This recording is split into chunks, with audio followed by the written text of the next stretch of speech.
함께 읽은 본문의 말씀으로 나눌 말씀의 제목은 나의 모든 것이 무너진 순간이라는 제목으로 함께 말씀 나누도록 하겠습니다. 이 북이스라엘의 19왕 중에 7번째 왕, 이 오므리의 아들로서 북이스라엘 통치자로 22년을 통치한 사람, 우리가 잘 알고 있는 아합 왕입니다. 이 아합은 통치 기간 중 이스라엘의 왕들, 이 19왕들 가운데 19왕들 가운데 가장 강력한 통치력을 발휘했다라고 하고요, 또 모압에게서는 많은 조공을 받았다라고 왕하에도 기록이 되어 있고, 또 성서학자들이 군사적인 부분이나 경제적인 부분에 있어서 상당히 태평성대를 누려왔던 시기가 아합 왕이 다스렸던 때의 이 북이스라엘의 분위기다라고 이야기합니다. 그런데 참 아이러니한 것이 열왕기의 기자는 이 아합에 대해서 이렇게 기록합니다. 우리가 읽진 않았지만 이 왕상 16장 30절로 34절까지의 말씀을 보면 아합에 대해서 열왕기 기자는 이렇게 얘기합니다. 그 이전의 모든 사람보다 여호와 보시기에 더 악을 행하였다. 느밧의 아들 여로보암의 죄를 따라 행하는 것을 오히려 가볍게 여겼다.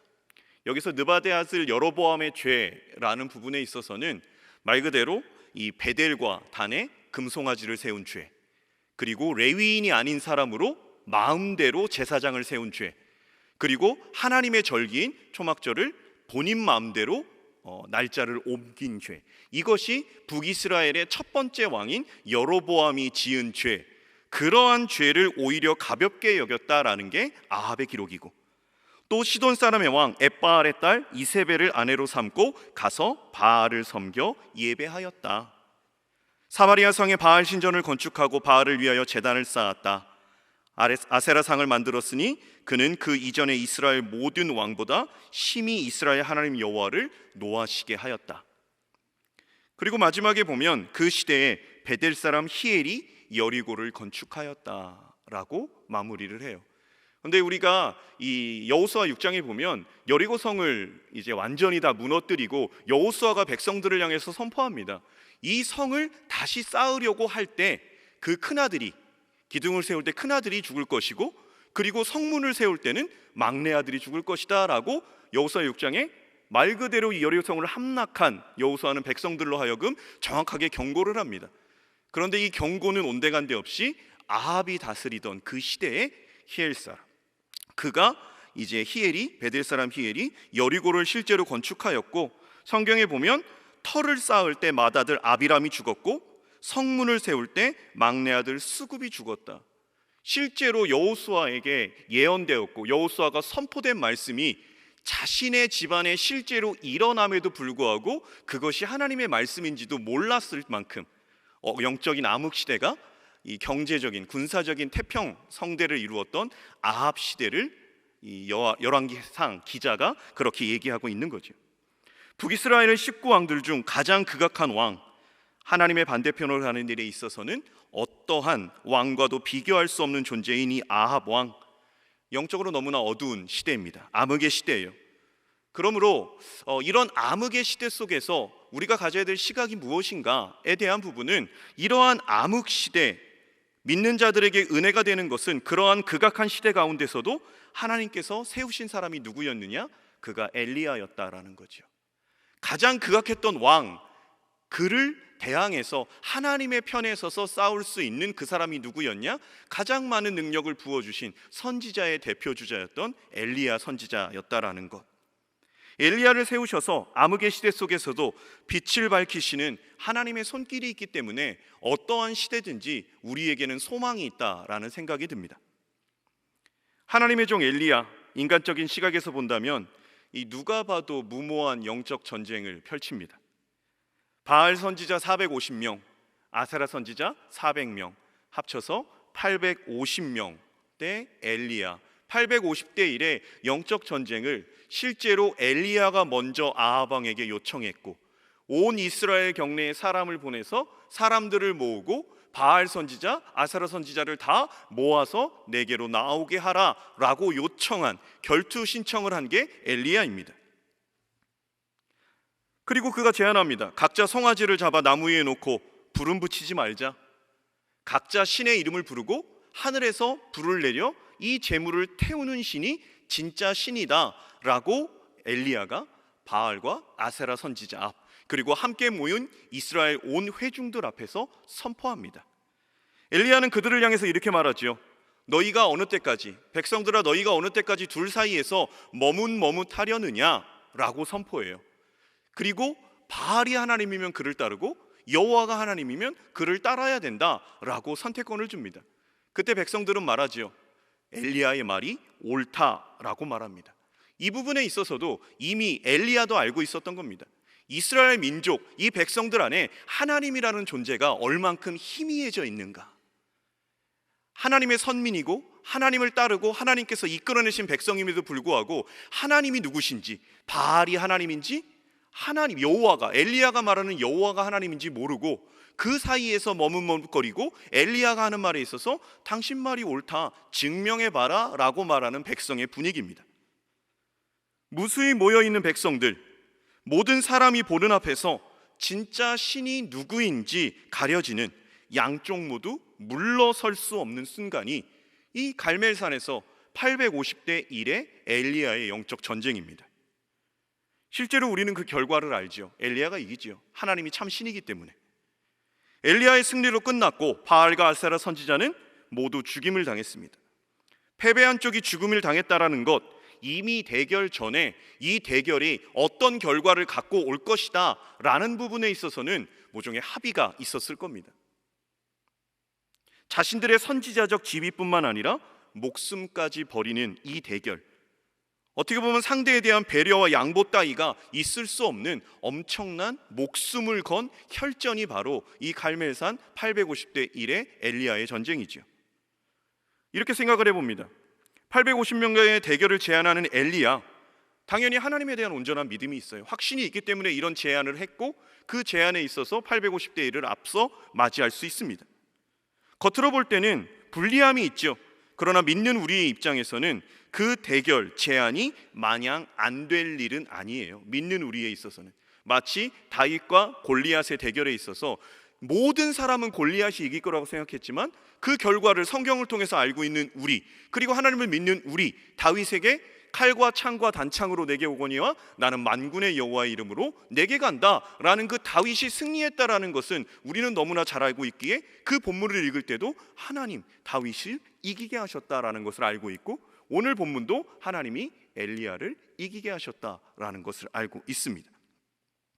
그럼 반대로 오늘 본문에 나오는 바알과 아세라의 선지자가 나의 입장이라면, 하나님을 따른다라고 말하는 엘리야라는 사람이 나타나서 850대 1의 전쟁을 하자, 누가 참 신인가 하자, 각각 송아지를 잡아서 각을 떠서 제단 위에 놓고 불이 내려지는 그 신이 참 신이다 라고 대결 제안을 했고, 바알과 아세라 선지자는 그 대결 제안을 받아들였다라는 거예요.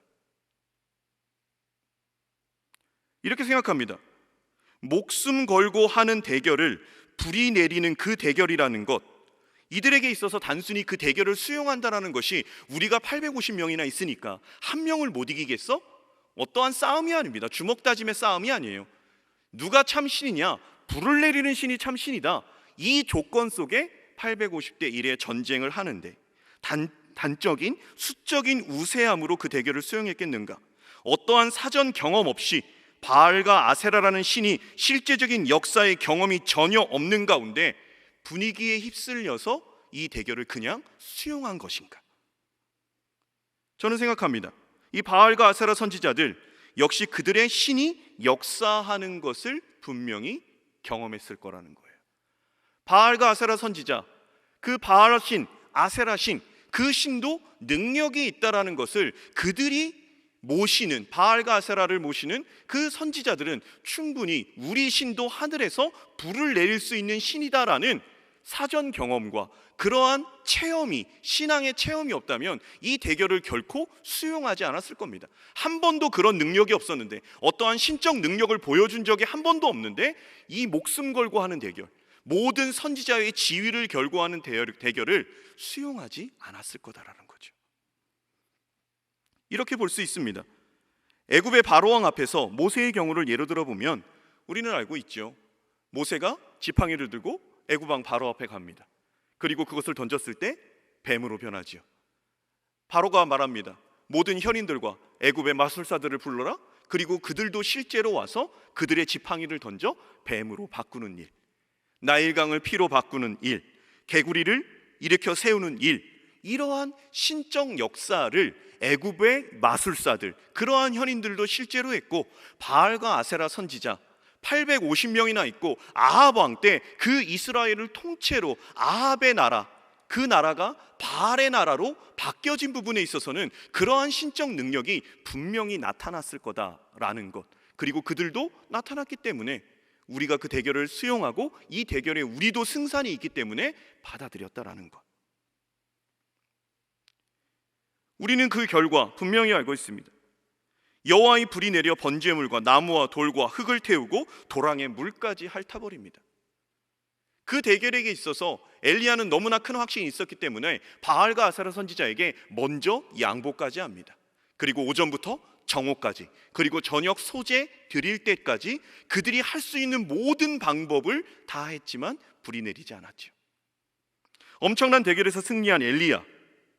그러나 우리가 읽은 오늘 19장의 본문에서는 불을 내리는 기도를 양보하는 여유까지 있었던 그 엘리야의 모습은 온데간데 없고, 자신을 죽이겠다라는, 자신의 선지자들 바알과 아세라 선지자를 죽였다라는 것 때문에 네가 나의 선지자를 죽였느냐, 이제 내가 너를 죽일 것이다 라는 이 이세벨의 자기 생명 위협하는 그것 때문에 무서워서 도망을 갑니다. 그리고 로뎀나무 아래 앉아서 말하지요. 내 조상들보다 나는 낫지 못합니다. 내 생명을 거둬주옵소서. 한마디로 이제 죽었으면 좋겠다는 말까지 내뱉는 처참한 지경까지 이르는 엘리야의 모습을 우리는 알고 있습니다. 능력의 엘리야가 어떻게 이렇게까지 되었을까? 여기서 우리가 먼저 생각해 봐야 될 것은 이겁니다. 사람이란 존재는 완벽하지 않다라는 것. 나라는 존재가 언제나 무너질 수 있고 때로는 언제나 범죄할 수 있는 연약한 존재이며 죄인인 존재인 것에 대한 분명한 인식이 있어야 된다는 거예요. 엘리야를 보면서 우리가 깨달아야 될 부분입니다. 예수님께서 변화하신 변화산에 나타난 구약의 두 인물, 율법의 대표주자 모세, 선지자의 대표주자 엘리야입니다. 구약에서 모세와 그 어깨를 나란히 하는 게 엘리야였어요. 탁월한 능력과 카리스마를 겸비한 사람, 그런데 그런 사람일지라도 분명한 건 완벽하지 않다라는 것, 넘어질 수 있는 존재라는 것. 우리는 넘어지지 않으려고, 완전해 보이려고 많은 노력을 기울이지만 어느 순간 넘어질 수 있고 또 좌절할 수 있는 유한한 존재다라는 인식이 분명해야 돼요. 이 사람이 자신의 유한함을 받아들이지 않으면, 넘어졌는데 그 유한함을 받아들이지 않으면 다시금 일어나기는 너무나 어렵습니다. 이렇게 생각할 수 있어요. 디모데 전서에 보면 1장 15절에 이 바울이 자기를 표현합니다. 이 디모데전서 목회서신이잖아요. 디모데에게 목회는 이런 거야 라고 말할 때 바울이 스스로를 뭐라고 표현했냐면, 그 영적으로 낳은 아들 디모데에게 내가 죄인 중에 괴수야 라고 이야기합니다. 그러면서 앞에는 이렇게 얘기하죠. 그리스도 예수께서 죄인을 구원하시려고 세상에 임하셨다. 내가 죄인 중에 괴수다 라고 말해요.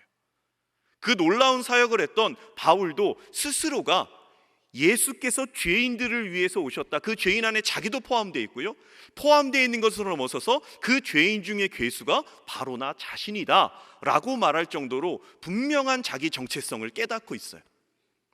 완벽하려면 너무나 완벽할 수 있었던 외적으로도 바울이었지만 그 부분에 있어서 그것은 다 배설물로 여기고 오직 예수 그리스도를 아는 지식뿐만 아니라 그 안에서 내가 어떤 존재인가 분명히 알고 있는 바울의 모습입니다. 시편 51편에 보면 다윗이 밧세바를 범하고 하나님 앞에 울며 기도하고 회개하는 장면이 나옵니다. 거기에 보면 다윗이 이런 고백이 있습니다. 시편 51편에 내가 죄악 중에 출생하였으며 어머니가 죄 중에서 나를 잉태하였다. 내가 죄악 중에 태어났다라는 거예요.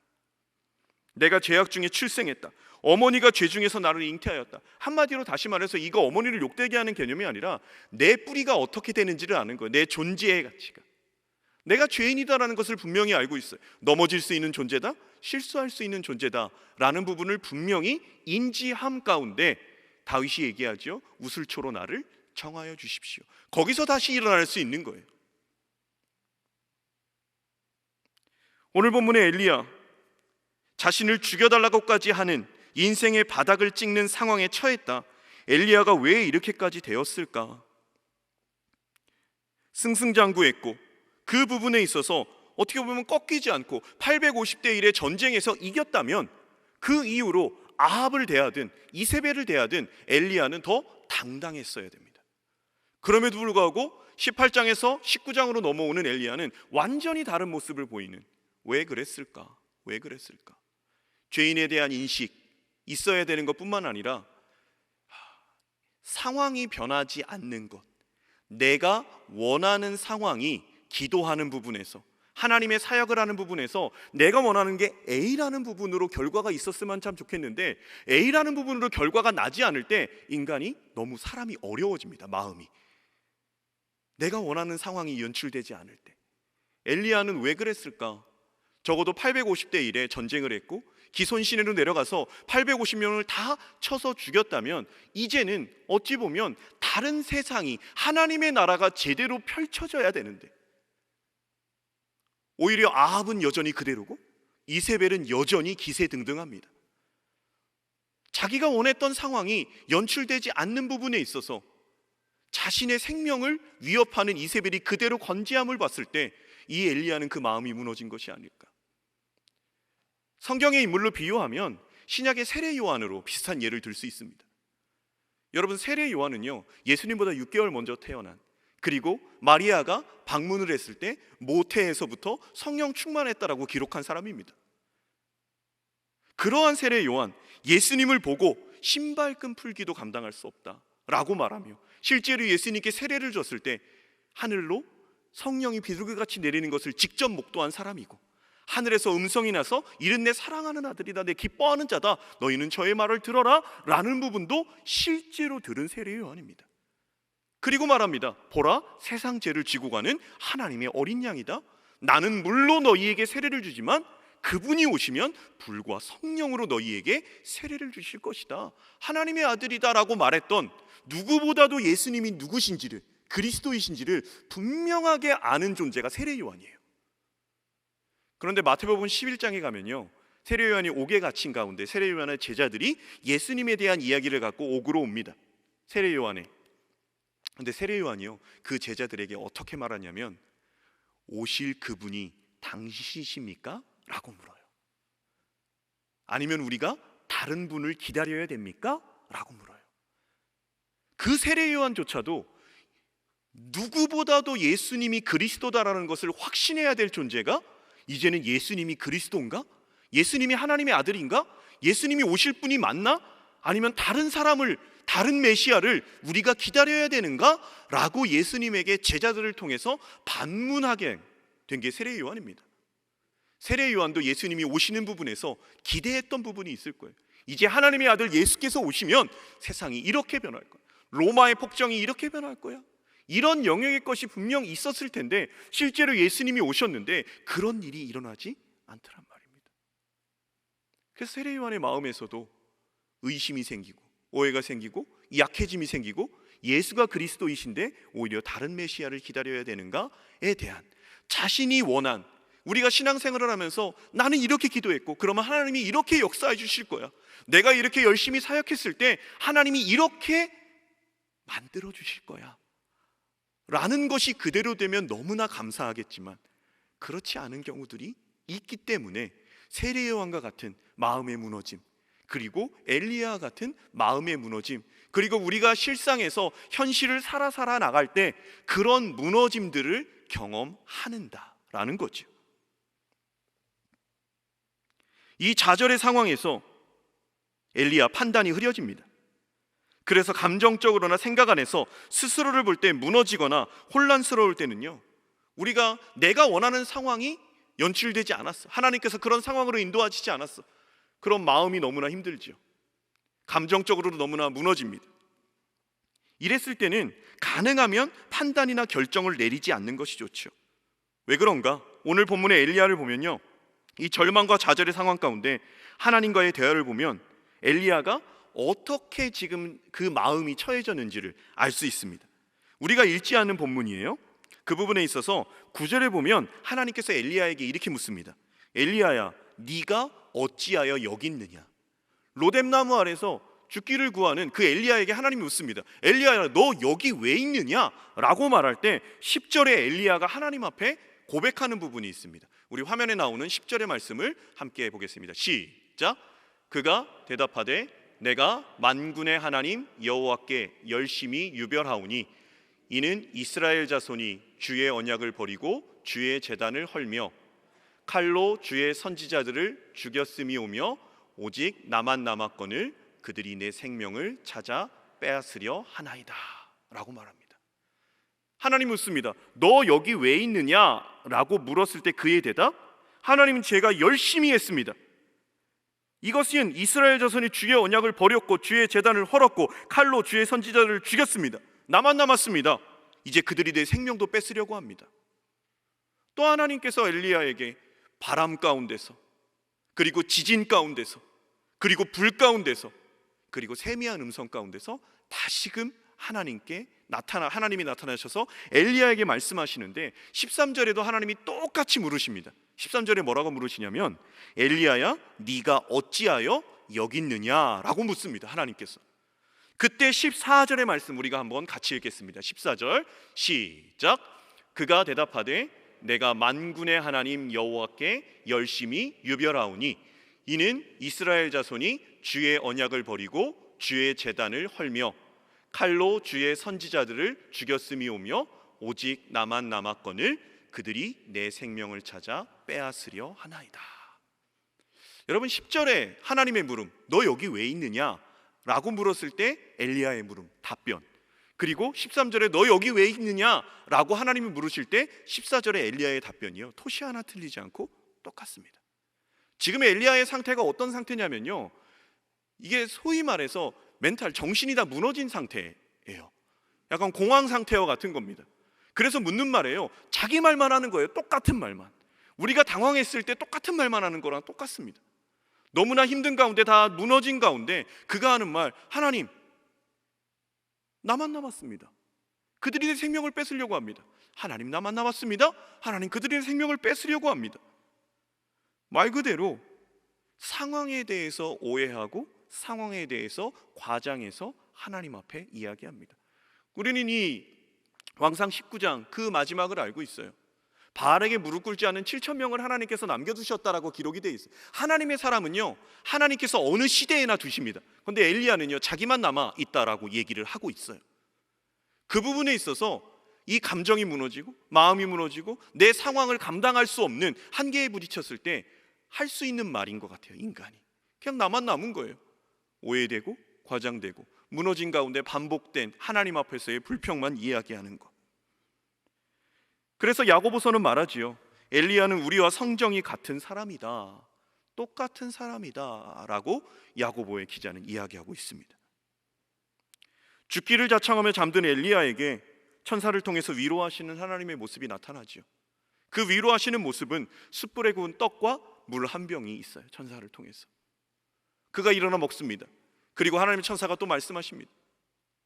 이거 자라. 그리고 또 자고 일어난 가운데 또 숯불에 구운 떡과 물을 놓고 또 먹어라.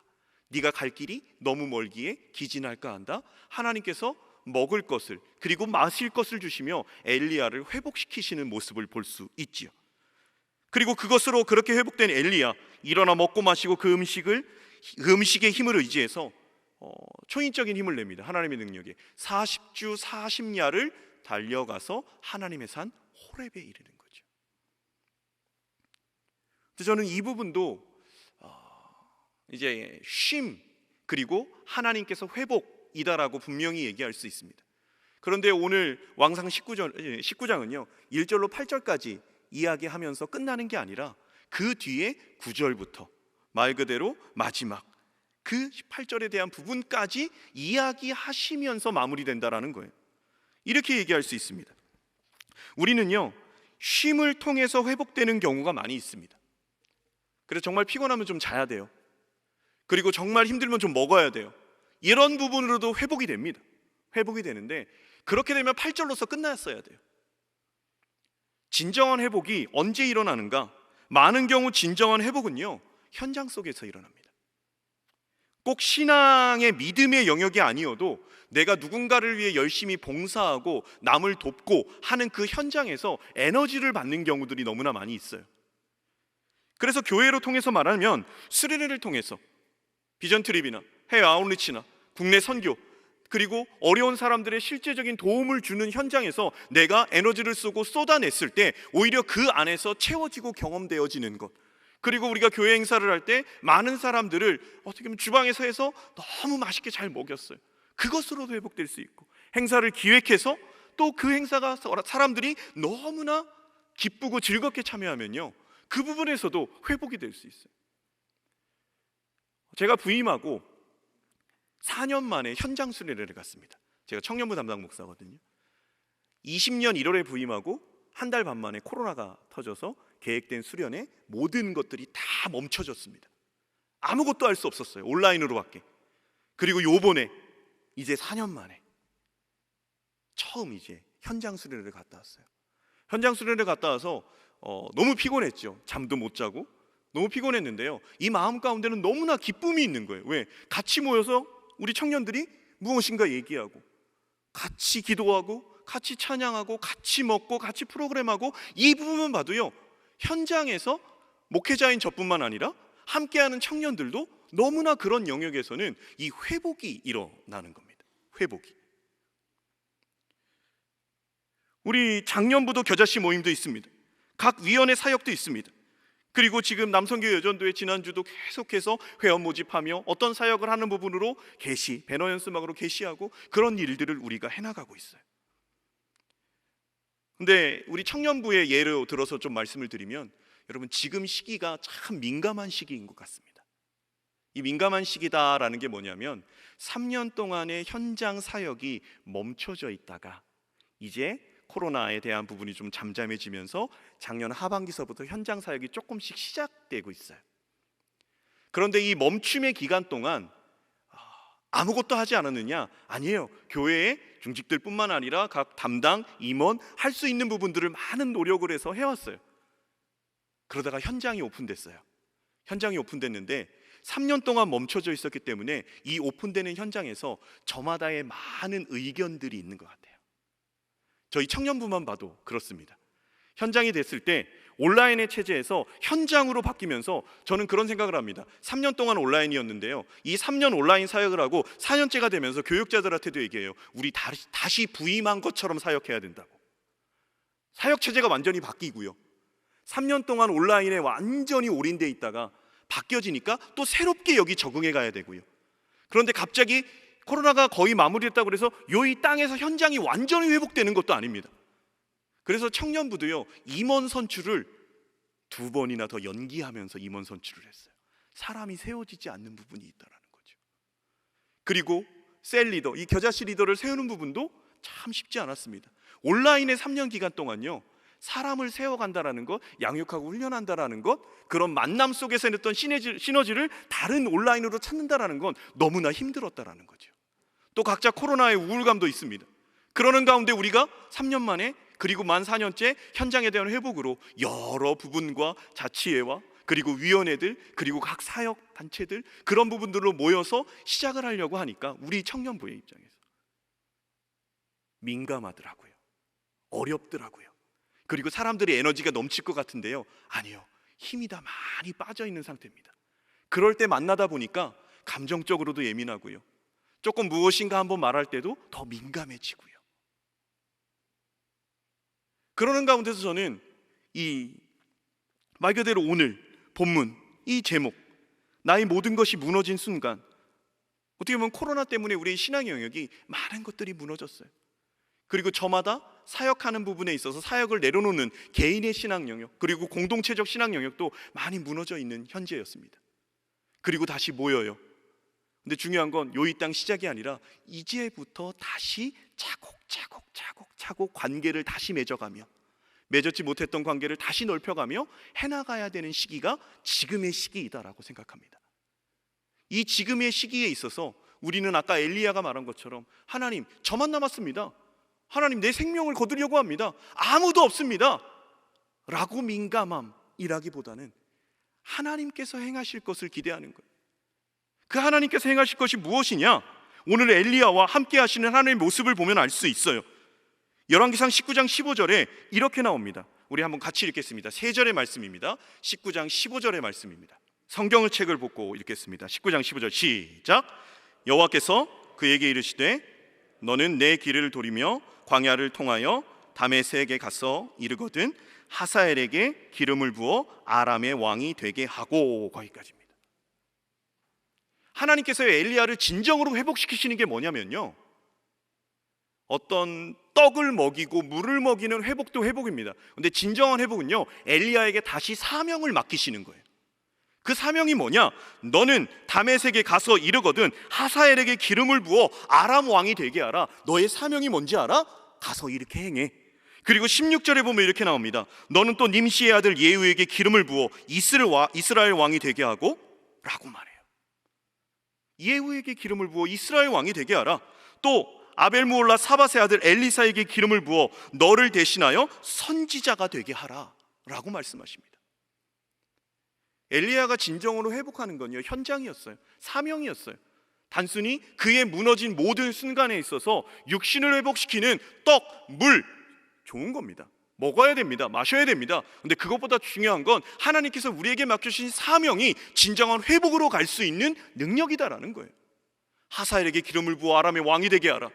예후에게 기름을 부어 이스라엘 왕이 되게 하라. 엘리사에게 기름을 부어 너를 대신하여 선지자가 되게 하라. 그리고 마지막에 말씀하십니다. 내가 이스라엘 가운데 7,000명을 남기리니 바알에게 무릎 꿇지 아니하고 다 바알에게 입맞추지 아니한 자가 있다라는 것을 말씀하십니다. 오해도 과장도 풀어주시고, 그리고 하나님이 어떻게 회복하는 것이 진정한 회복인다라는 것을 엘리야의 모습을 통해서 보여주셔요. 그것이 무엇이냐?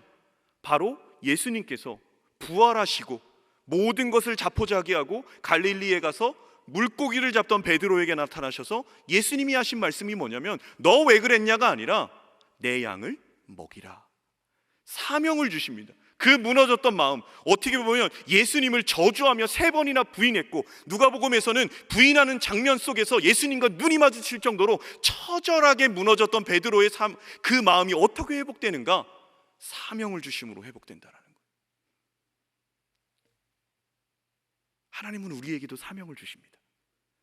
가정 속에서 부모의 위치에 사명을 주셨고요, 교회 내에서 항존직의 직분, 예배자의 직분, 그리고 각 위원회 임원단의 직분, 교역자의 직분, 여러 가지의 사명을 우리에게 주셨어요. 하나님은요, 그 사명 주신 것은요, 우리에게 하늘에서 공급하시는 힘으로 그것을 감당할 수 있도록 내가 만들어 가겠다라는 겁니다. 하박국의 이야기로 말씀을 마무리합니다. 자신이 생각에 불합리한 점들 너무나 많습니다. 포악한 갈대아인들이 그대로 하나님이 두시는 것, 악인이 흥황을 보며 하박국이 그것을 인정할 수 없습니다. 정의가 전혀 시행되지 못하고 의인들이 고통받고 갈대아인들의 승승장구하는 것에 대해 하나님께서 가만히 계신 게 하박국이 너무나 큰 불만이었습니다. 근데 중요한 건요, 하나님께서는 인간이 이해하는 정도의 수준으로 역사하시는 분이 아니시다라는 겁니다. 그분의 뜻을 나에게 당장 다 말씀하실 필요도 없고요, 그분은 언제나 하나님은 신실하신 분이고 완전하신 분이고 전능하신 분이셔서 우리의 처한 모든 상황 속에서 하나님은 하나님의 일을 지금도 행해 가실 겁니다. 우리 안에 무너져 있는 마음, 감정적인 것, 생각적인 것, 하나님이 이렇게 역사해 주셨으면 좋겠어 라고 했던 모든 틀이 무너질 때가 있을 겁니다. 그러나 하나님은 그 영역에서도요, 하나님은 그 일을 행해 가시는 분이십니다. 그래서 나를 통해서 행하실 여호와의 능력, 우리 가정 속에, 우리 교회 속에, 우리가 속한 이 교회 안에 하나하나의 예배의 모임과 관계들 가운데 하나님은 일을 행하실 거고요, 그리고 우리 안에 무너졌던 한 부분 한 부분들을 숯불에 구운 떡으로, 그리고 먹을 물로, 그리고 우리에게 그 직분의 사명을 맡겨주시는 것을 통해서 우리 교회를, 우리 가정을, 속해져 있는 나 한 사람 한 사람을 회복시키실 줄 믿습니다. 이 시간 우리가 하나님 앞에 이렇게 찬양하며 함께 좀 기도했으면 좋겠습니다. 아무것도 두려워 말라. 주 나의 하나님이 지켜주신다. 놀라지 말라, 겁내지 말라. 주님 나를 지켜주신다. 내 마음이 힘에 겨워 지칠지라도 주님 나를 지켜주신다. 세상의 험한 풍파 몰아칠 때도 주님 나를 지켜주신다.